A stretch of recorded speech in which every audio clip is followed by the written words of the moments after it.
আপনারা আসলে এখানে কেন দাঁড়িয়েছেন? আমরা কোচের ব্যাপারে দাঁড়াইছি। মানে কেন আসলে কি মনে হচ্ছে আপনাদের? আমরা চাই ভালো কোচ যেন নিয়োগ দেয়, এই জন্য। মানে ভালো কোচ বলতে আসলে কাকে চাচ্ছেন? আমরা কোলম্যানের চাইতেছি। কোলম্যান আছে, ক্রিস কোলম্যানের সাথে তো একটা এজেন্ট ইস্যুর কারণে তাকে নেওয়া হচ্ছে না, এই মুহূর্তে আসলে কাকে চাচ্ছেন? আমরা বানস্টক বা বানিস্টককে চাইতেছি। রোজারিও মাইকেল আছে, ব্যানিস্টক্স আছে, ওরা আমাদের আমরা আসলে আর কয়েকজনের সাথে একটু কথা বলার চেষ্টা করবো। আপনারা আসলে এখানে কেন দাঁড়িয়েছেন? আমরা এখানে দাঁড়ানোর কারণ হচ্ছে আজকে কোচ নিয়ে বাফুফে যেই ধরনের নাটক এবং নাটকীয়তার সৃষ্টি করেছে সেইটার জবাবের জন্য আজকে আমরা ফুটবল ফ্যানরা এখানে একত্রিত হয়েছি। ভালো মানের কোচকে কিভাবে নিয়োগ দিয়ে বাংলাদেশ ফুটবলটাকে ভবিষ্যতে সামনের দিকে এগিয়ে নেওয়া যায় এবং বাংলাদেশ ফুটবল শুধু সাফ এবং এশিয়া কাপ নিয়ে পড়ে থাকতে চলবে না, বিশ্বমানের ভালো মানের কোচ নিয়ে আমরা বিশ্বকাপ খেলতে চাই। এই আশা ব্যক্ত করে আজকে আমরা ফুটবল ফ্যানরা এখানে দাঁড়িয়েছি একত্রিত ভালো মানের একটি কোচের দাবি নিয়েই। মানে ভালো মানের কোচ বলতে আসলে কাকে চাচ্ছেন?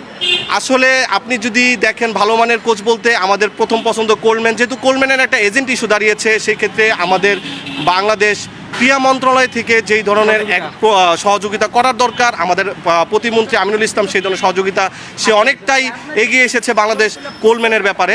এখন এজেন্ট ইস্যুটা যে ব্যাপারটা নিয়ে কোলম্যানকে আমরা আনতে পারছি না, এইভাবে কথা হচ্ছে। এজেন্ট ভালো মানের কোচ আনতে গেলে আমাদের এজেন্ট হয়ে ইউরোপীয় কোনো কোচ যদি আনতে যায় বা একটা প্লেয়ারই যদি আনি সেক্ষেত্রে এজেন্ট কিন্তু প্রত্যেকটা প্লেয়ার বা কোচদের থাকে। এখন বাফুফের উচিত ছিল, আমি কি আসলেই কোচ এত কোচের সিবি জমা পড়েছে, সেই ক্ষেত্রে বাফুফের উচিত ছিল যে আসলে এই সিবিগুলো কারা জমা দিচ্ছে, কোচরা নিজে জমা দিচ্ছেন নাকি এজেন্ট জমা দিচ্ছেন। এইটা নিয়েই আমরা এতটা দেখেছি 300 400, এটা দেখেই আমরা মুগ্ধতা পেয়ে গেছি যে এত সিবি বাংলাদেশের জন্য জমা পড়েছে। আসলে কিন্তু তা না, আসলে বাফুফের যাচাই বাছাই করা উচিত ছিল কারা এই কোচগুলা কারা আমাদের এখানে সিবি ড্রপ করেছে এবং 1 থেকে 10 আমাদের এত কমাতে যেহেতু একটা সংখ্যায় নিয়ে এসে ফেলেছি, আমরা 1 থেকে 10-এ নিয়ে এসে ফেলেছি। সেখানে ডুলির মতো একজন কোচ, যেখানে কাবরেরার প্রতিচ্ছবি, একই মুদ্রার এপিটোপিট, কাবরেরার প্রতিচ্ছবি তো আমরা দেখতে চাই না। সেক্ষেত্রে তো আমাদের কাবরেরাই ভালো ছিল, যেহেতু কাবরেরা 2 বছরের বাংলাদেশের কোচিং ক্যারিয়ার বাংলাদেশের আছে, সে করিয়েছে, সে বাংলাদেশের ট্যাকটিক্স জানে, তাই না? সেক্ষেত্রে ডুলির মতো কোচকে আমরা দরকার আমাদের দরকার নাই।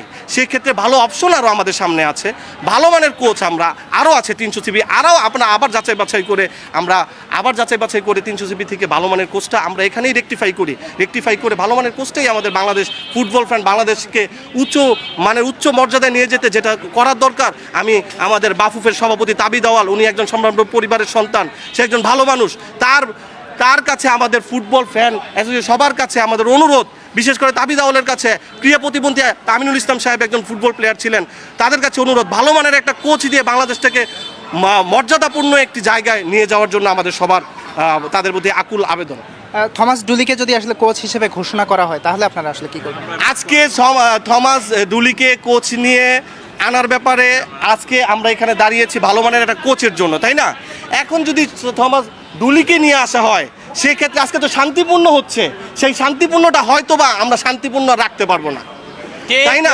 শান্তিপূর্ণ আমাদের মনে হয় না আর রাখা যাবে, কারণ কাবরেরার মতো আরেকটা কোচ আমরা চাই না, ডুলির মতো।